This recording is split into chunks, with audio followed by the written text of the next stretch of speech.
You know, there's nothing like cracking that cellophane and pulling that record out. It just smells great.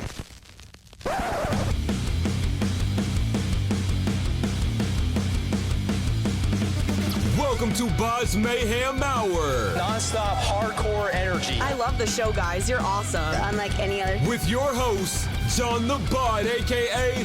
the Bod Father. Man, this stuff rocks. What's up? It's Wes from Puddle of Mudd, and you're listening to BODS Mayhem Hour. The views and opinions of the guests do not necessarily reflect the views and opinions of BODS Mayhem Hour, its staff, affiliates, or sponsors. Parental discretion is advised. Welcome to BODS Mayhem Hour. What's up, everybody, and welcome to BODS Mayhem Hour. I'm your host, John the Bod, a.k.a. the Bod Father. And on today's BODS Mayhem Hour, it's a huge honor to have vocalist Wes Scantlin of Puddle of Mudd. And they're finishing up on their new album and playing some shows. Talk to Wes about all this good stuff. I know he's itching to finally get this damn album out and just be done with it, because they've been working on this for a while. So how you doing, man? Doing good, man. How excited are you to have this new album coming out soon and to add this album to the Puddle of Mudd library, man? You know what? It's cool. I mean, all I do is write songs and collaborate with different songwriters and different other artists and stuff like that. And been doing it for a long, long time. I still love it. It's super fun. And, you know, it puts a smile on my face when I'm doing it really good. See, that's the West I want to see. Having fun, smiling, knocking out some music. But here's the number one question, though. Is there anybody that you have in your back pocket that you want to collaborate with secretly, that you've not said anything about, but you want to collaborate with? I don't know. Maybe do a little jam with Halsey. That's out of left field, but yeah, she's kind of a rocker, actually. I like her. Her voice is really freaking. It's very interesting. It's unlike any other girl voice I've ever heard, like woman voice, whatever you want to call it. Did you think the band would have, I'm going to say this, 10 albums at this point, or should there have been more possibly? Or no, are you guys right on track? Yeah. I mean, I could sit here and record albums every single couple weeks and release them. I mean, I don't know, songwriting's a pain in the butt, but it's fun. it's a little pain in the butt. The recording process is a little, you know, I don't know. You don't want to release shit. Mm-hmm. Yeah. That's about it. You started writing for the new album during the pandemic. Was it hard to choose and pick what would end up on the new album right now, since you started writing all that and brought it into the recording studio? No, just go with the flow and stick to your guns and man up when it's over, and then move on and write another jam. You worked with two former members of Puddle of Mudd on this album, bassist Doug Ardito and guitarist Christian Stone. How special is this relationship to still be able to work with these guys? It's awesome. They're incredible songwriters, and they're just intelligent and amazing, creative musicians in all fashions, with several different type of instruments, and their ability to write songs is amazing. I'm glad to be a part of it, really. So working with them, though, Wes, do they get something out of you, man, that maybe somebody else might not get? Did they push you to that limit to get what they want out of you? Yeah, that's it. That's in the recording process. You might not always be able to beat it, but you can sure give it a shot. Yeah. Are these all brand new songs, or songs that didn't make 2019's Welcome to Galvania album, or just maybe left in the vault, possibly? Left in the vault, yeah. There's some jams that we're releasing that were left in the vault, which is a big vault. Yeah, super big. Like, how old are we talking about? Are we talking about like 2 or 3 years, 10 years maybe, or longer? Yeah. Oh, wow. Like 20, 25 years. Oh, geez. That's cool. Yeah, probably even more than that. I always ask that question, and I like hearing the responses, because everybody thinks, oh, these are brand new. These are fresh, brand new. They just did them. No, then you hear that backstory, like you just said, 25 years, maybe even longer. That's cool to see. Now some of these songs are getting a lot of day. Yeah, and don't exclude Jimmy Allen from the songwriting mix, and a bunch of other songwriters, actually. So it's there's a lot of, I mean, it's all we do is just keep recording and making up new stuff. Do you have any idea what will be the first song released off this album? You know what? I don't know. I'll let somebody else figure that out. They're all really nice, and they're totally freaking catchy. And so it'll probably be a group decision. Was there a track that you guys are working on for this album that totally ended up sounding different than it was intended to? Was there one that kept changing possibly, or no? There was one that was overproduced called Sex Machine, and it was just a cool little acoustic vibe.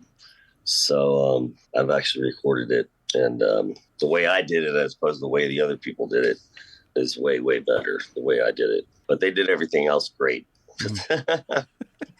I mean, you like what you like. Is there any song on this album you're anxious to see how good it will do once it's released, or maybe a sleeper on the album that you're anxious about? You know, you never know. You really never know. Any tracks standing out more to you than any right now that you could talk about possibly? It's hard to choose between the songs. You know, it's a pain in the butt, but it's a curse. That's an amazing curse to have. It's a good problem to have, is what I've been told. But I don't know, man. And these are your babies. I understand that. I mean, Butterface is pretty badass, and actually running out of California is a good one too. And Back Against the Wall, which I'm getting ready to record actually. Anyway, I wish I had a list of the songs right in front of me, but I'm drawing blank because I'm getting nervous. Most bands are putting out EPs now instead of full lengths, and you know that. Was there a thought of maybe just making an EP for this release, or no? Yeah, this will be full plus a few extras, and we'll move on to the next record.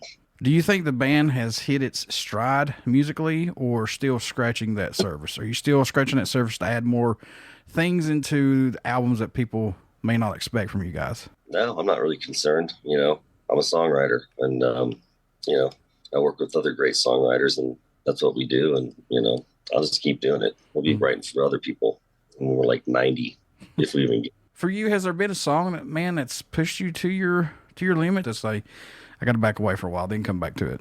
Yeah, I always back away from those and just like, you know, just throw them in the trash, you know, crumple up the piece of paper, take it around the back of the barn like Mr. Wonderful on Shark Tank, just set it on fire and, you know, start over, regroup. What do you hope everyone takes away while listening to these new songs, or just any Puddle of Mudd's music in general, Wes? What do you hope they get from it, man? Well, I hope it, you know, resonates with them, and, you know, and similarity to their life and the way they, you know, they've grown up in this world, and, you know, hope it connects with them, you know, really. I think that's what the whole goal is. How special is it for this band and yourself to see Puddle of Mudd's music still being played to this day after 20 years of that first debut album from you guys, man? I mean, and you guys have had some awesome freaking songs. Bleed, Stone, Blurry, my favorite, She Hates Me, Famous, Psycho, and Living on Borrowed Time is just a few. But how does it feel to still see that this band is irrelevant with all the stuff that's out there right now? A wonderful feeling, and I just, you know, thank God for everything and keep him first place, and strive on, persevere, and keep your head on straight. Wear black, shut up, and look down. Is there anything on this album that fans are going to be surprised about? Is there going to be something on there that's going to be like a little Easter egg, and they're like, oh, that came out of left field from this band? There's a country song on this record that's people are they're gonna love it. Believe me. Wow, I didn't think I'd see that from you guys. Hey, we've always had a little country twang, you know. That's true. I'm from the sticks, so there's a little country twang in my vocals and a little bit of the guitar stuff. Did you play a show? Was it back in December? Maybe was it Hardy? Is that his name? Possibly. Yeah, I could see that. I mean, how was it working with him on all that? That was awesome. It was really good, amazing show, and we all had a great time, man. And I guess he plays Blurry and he sings Blurry, and you know, at his shows and stuff. So that's cool, and he sings it really great, you know. So thanks, Hardy. It's kind of cool to see the cross platforms of genres. You know, we've had metal with rap. Now we've got, some rock with country. Now we have Five Finger Death Punch on tour with the country band. I never thought I'd see that day. So, I mean, could we see something from you guys maybe branching over a little bit more on tour like that, maybe? Yeah, that'd be cool. We can do that as many times as you want. Why not throw a bunch of, awesome music, just layer it and have a good time, One big, huge music festival of rock, metal, country, all that good stuff, man. Yeah. That'd be a good one. What's been your most memorable moment that this band and yourself has been a part of? That you just couldn't believe, man, we're doing this. Well, just the creation of it, back in Kansas City under the Broadway Bridge, downtown, Kansas City, and, just answering a call from the original bass player, Sean, and going down there, and all of a sudden it's just like, yeah, we just started jamming, and, even though it filtered and fizzled, there's a lot of really great moments. It was an unbelievable moment when I have, Fred Durst calling me to come to, come to record a record and stuff and start rocking again. Cause I gave up on it. I was getting ready to be a bartender. Man, there's so many stories like that. I was getting ready to go and find a real job. You know what I'm saying? And then I got a call to work with this person, or there's so many stories like that. And hey, it was meant to be thing, Wes, so there you go. Yes, sir. Are we going to see you guys on some festivals this summer to promote this album? Hell yeah.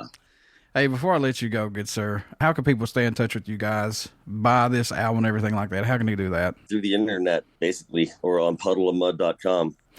And before I let you go, would you care to do a promo for my show, sir? Sure. What's up? It's Wes from Puddle of Mudd, and you're listening to BODS Mayhem Hour. Everybody stick around. We got some great stuff coming up, and you only hear these interviews right here on BODS Mayhem Hour. Please check out our Facebook page. It has our podcast link and that YouTube link that you want to go to subscribe to. Also, get out and check out Puddle of Mudd, all their music and everything, and plus this new album. We'll see you next week.